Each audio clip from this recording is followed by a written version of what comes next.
ऐसे अहम मुद्दे हैं जो मुझे लगता है, मेरी दूरंदेशी ये कहती है, और पिछले 10 सालों से शाइन के अंदर मेरी दूरंदेशी ने ही काम किया है। और आज हिंदुस्तान से हजारों मील दूर बैठ करके और इतने ढेर सारे लोग के विरोध में, इतनी एजेंसियों की जांच को झेलते हुए, इतना विद्रोह झेलते हुए अगर मैं इस मुकदमे को लड़ रहा हूं और ये उम्मीद करते हुए पहले दिन से कि मैं ही जीतूंगा मुकदमा, ये भी मेरी दूरंदेशी ही है कि मुझे पता है कि मैंने कहीं कुछ गलत नहीं किया। मुझे पता है कि मुझे अपनी बात कैसे और कहां रखनी है। तो मैं ये मीटिंग बहुत इंपॉर्टेंट उन लोगों के लिए है जिन्होंने पैसा किसी और के अकाउंट में दिया है। मैं अपने दायित्व को पूरा करूंगा क्योंकि रिकॉर्ड भी हो रही मीटिंग, और इसके बाद यदि ऐसी कोई बात आती है तो रिकॉर्ड गवाह होगा इस बात का कि मैंने आप सभी लोगों को वो दुर्दिन आने से पहले चेताया था कि आपको क्या करना है। कुछ खास नहीं करना है, बस जिनको आपने पैसे दिया खाली उनसे मिलना है, उनको पकड़ना। उन्होंने अगर कंपनी में ट्रांजैक्शन किया है तो बिल्कुल कोई मना नहीं है। जिसका ट्रांजैक्शन उसको पैसे जाएंगे, जिसने ट्रांजैक्शन किया उसको पैसे जाएंगे। तो अगर आपने पैसा किसी एसोसिएट को दिया है, एसोसिएट ने कंपनी में दिया है, तो ये पैसा एसोसिएट को ही जाएगा। कंपनी ये नहीं मना कर रही है, क्लेम से मना नहीं कर रही है, कंपनी रिवर्स एंट्री ही देगी। आप एसोसिएट से कैसे लेंगे ये आपका। अगर पैसा कंपनी में आया है तो कंपनी अपने हर पैसे की रिवर्स एंट्री देगी। अगर पैसा एसोसिएट का आया है तो कंपनी एसोसिएट के लिए ही लायबल होगी, जिम्मेदार। अब अगर एसोसिएट को आपने पैसा दिया है और आपके पास एक पेपर है, एक रसीद है, और एसोसिएट फरार है, हो सकता है एसोसिएट पैसा लेकर फरार हो सकता है एसोसिएट ने उसी ट्रांजैक्शन के बिहाफ पर कंपनी से पैसे लिए हो सकता है एसोसिएट ने उसी ट्रांजैक्शन बिहाफ पर कंपनी जमीन लिखवाई हो। तो जिसका ट्रांजैक्शन होगा कंपनी उसी के लिए लायबल होगी, और जिसका ट्रांजैक्शन नहीं होगा उसके लिए हम अभी फिलहाल कुछ नहीं कह सकते।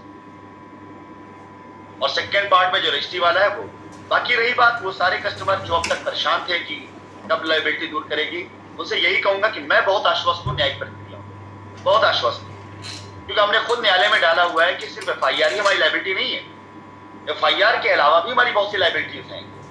उन सब की डिटेल निकाल दी जाए, हम सब की लायबिलिटी खत्म कर सकते। अब एफआईआर में हो तो भी, ना हो तो भी, बात बराबर मेरे लिए। हाँ, जो एफआईआर में नहीं है उन्हें किसी प्रकार की कोई न्यायिक प्रक्रियाओं से नहीं गुजरना पड़ेगा, लेकिन जो एफआईआर में होगा उसकी एफआईआर को हम चैलेंज जरूर करेंगे कि आपके एफआईआर जो क्लेम हम पर किया गया है उसका पैसा में आया है कि नहीं आया है। नहीं आया तो एफआईआर गलत है। अगर आया भी है तो अगर आपने 2 लाख रुपए की एफआईआर, 2 लाख दिया है, कंपनी में 10 लाख की एफआईआर की है, तो बाकी 8 लाख भी आप साबित करें, फिर हम बात करें। तो फिलहाल मैं अगले 5 मिनट तक मैं विराम लूंगा, क्योंकि संख्या जब मैंने शुरू करी थी 100 के आसपास थी, तो थोड़ा सा ऊपर थी, अभी 213 हो गए हैं। तो शायद कुछ लोग और ज्वाइन करें, तो अगला 10 मिनट हम ले लेते हैं। 9:30 मीटिंग शुरू करेंगे। तब तक जिन लोगों को मुझसे बात करनी है वो लोग अगर इस दुविधा में कहीं फंसे हुए जिनका पैसे वाला मामला है, कृपया करके, मैं आज ज्यादा नहीं बोलूंगा, आज ज्यादा उनसे सुनकर उनकी समस्या का हल बता सकता हूं, और मेरा नैतिक कर्तव्य बनता है कि मैं हल बताऊं।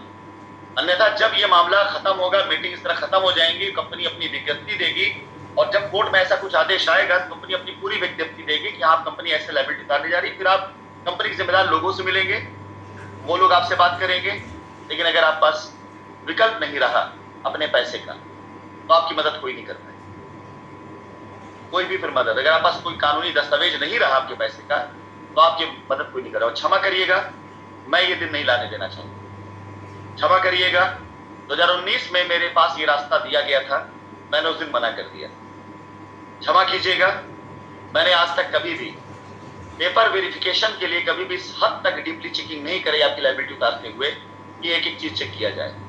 लेकिन अब जो चीज हो रही है वो आप ही लोगों के द्वारा, आप ही लोगों के विद्रोह का नतीजा है।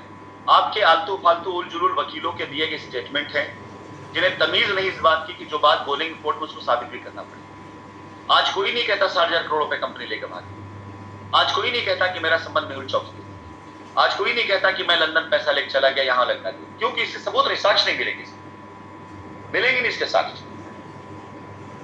तो मैं चाहूंगा कि अगले 10 मिनट के बाद जब मैं आपसे बात करूं तो आप सभी लोग जिन्हें मुझसे बात करना है, FIR वाले तो FIR लिख करके, और जिन लोगों को जिन्होंने पैसा किसी और अकाउंट में दिया है वो लोग खाली लीगल लिख लें, क्योंकि और कोई चीज इजी उसमें नहीं, खाली लीगल लिख लें।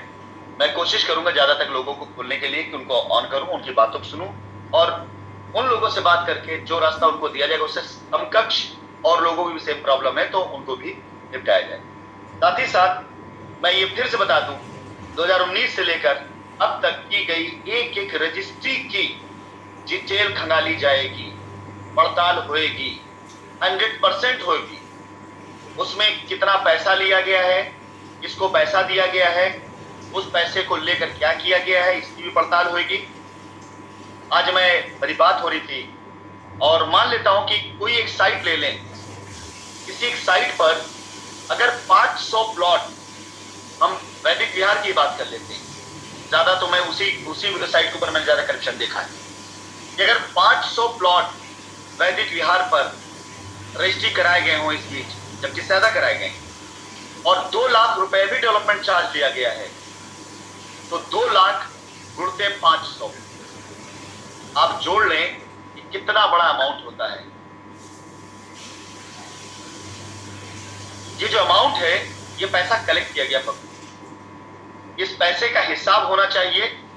जो मुझ पर आरोप लगते थे, इस पैसे की एक एक पाई सामने आनी चाहिए।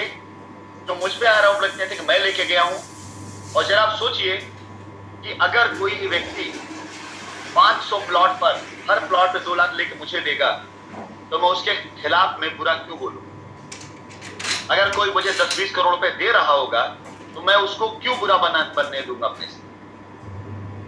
अगर 1000 प्लॉट की रजिस्ट्री किसी ने कराई है और उससे मात्र 2 लाख लिया गया है, आप सोच लीजिए, अंदाजा लगाइए कि आप कितने पैसे का कलेक्शन हुआ होगा। ये कलेक्शन अगर कोई मुझे दे रहा होगा तो मैं क्यों ऐसे व्यक्ति को खोना चाहूंगा? मुझे किसी पागल कुत्ते ने काटा नहीं है। मैं तो चाहूंगा कि जो व्यक्ति मुझे इस प्रकार से पैसे दे रहा है वो उसे बचा के रखूं, और अगर यही दे रहा होता तो मैं गला फाड़ फाड़ कर जब चिल्ला रहा था पिछले साल कि मैं साइटों पर इतने पैसे खर्च कर रहा हूं, इतने पैसे लगा रहा हूं, इतने पैसे मैं अपने इन्वेस्टर्स लगा रहा हूं, तो अगर ये लोग दे रहे होते मैं मुझसे पैसे क्यों दे रहे? वही ना खर्च कर दिया जाता। तो करप्शन तो हुआ है मेरे भाई, दबा कर हुआ है, साइटों पर भी हुआ है, रजिस्ट्री में भी हुआ है, और कंपनी को भगाने के लिए भी हुआ है। तो बस 5 मिनट और, सॉरी मैं 10 मिनट समय दे रहा हूं, 5 मिनट और, 5 मिनट बाद आप लोगों से मैं फिर से जब बातचीत करूंगा तो मैं आप लोगों का